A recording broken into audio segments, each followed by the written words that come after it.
Sisters. The Novel. Part 2. Kristina. Chapter 8. Not a charitable thing. An hour later, I was having fun with the twins. Brita was cooking dinner, and her husband, wrapped in a white cotton bathrobe, his feet in furry slippers, watched TV, simultaneously looking through newspapers. "Hey, look," he said enthusiastically, and pointed at a small article in the Mirror. "There's a funny story about this dwarf who sues his employer for making fun of him. He worked at a garage and his boss, apparently, a big woman, more than once ordered him to pick some heavy stuff from top shelves, invariably picking him out of his colleagues, who could do it easily."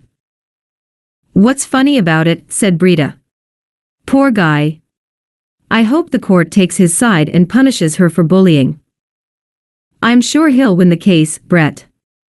But we also could help him earn a penny or two." "Since when do you do charity, darling?" "Who's talking about charity? What I mean is taking a few pictures of him with Krista, and having them published. Obviously, you'll get some pocket money from it as well," Robin added, winking at me. "What's the plot?" I asked in return. "Why would an editor of a newspaper publish this?"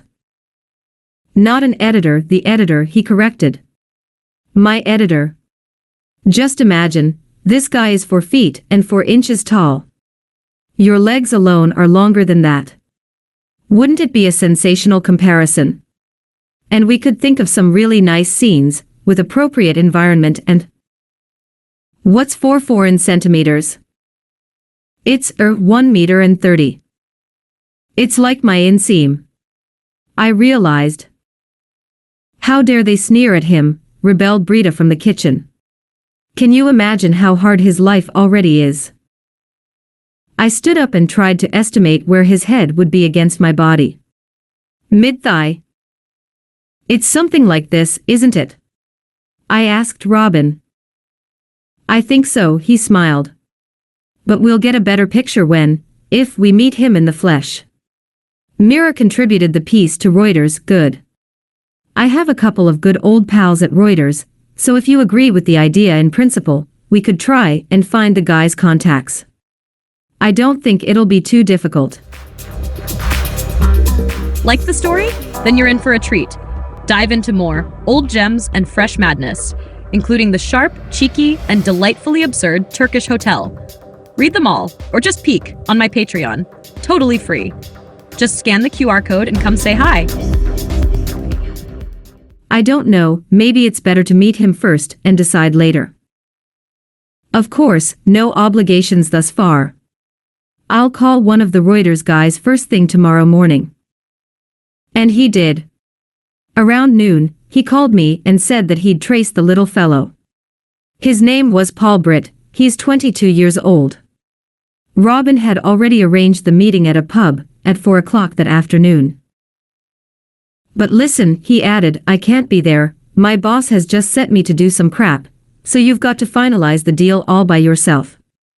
I'll email you all the details, like the financial proposition to both of you, and all other technicalities, in an hour or so. Will you manage?" "I can try.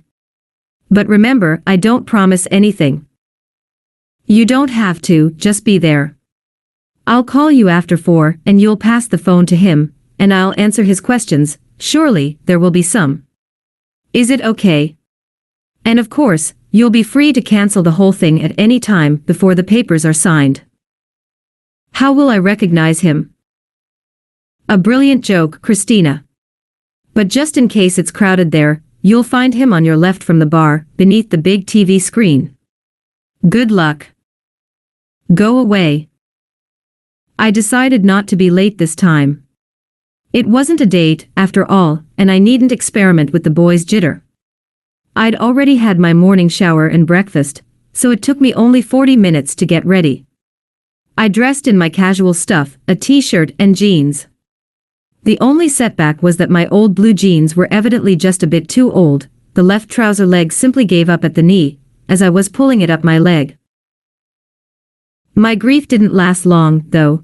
I was promised a new pair already, the weather was nice, So I just grabbed the scissors, and 2 minutes later, strolled across the room in brand new, naturally worn-out denim shorts. I glanced at the full-length mirror. Richard the bastard was right, I do have pins. Like the story? Then you're in for a treat. Dive into more old gems and fresh madness, including the sharp, cheeky, and delightfully absurd Turkish hotel. Read them all, or just peek, on my Patreon. Totally free. Just scan the QR code and come say hi.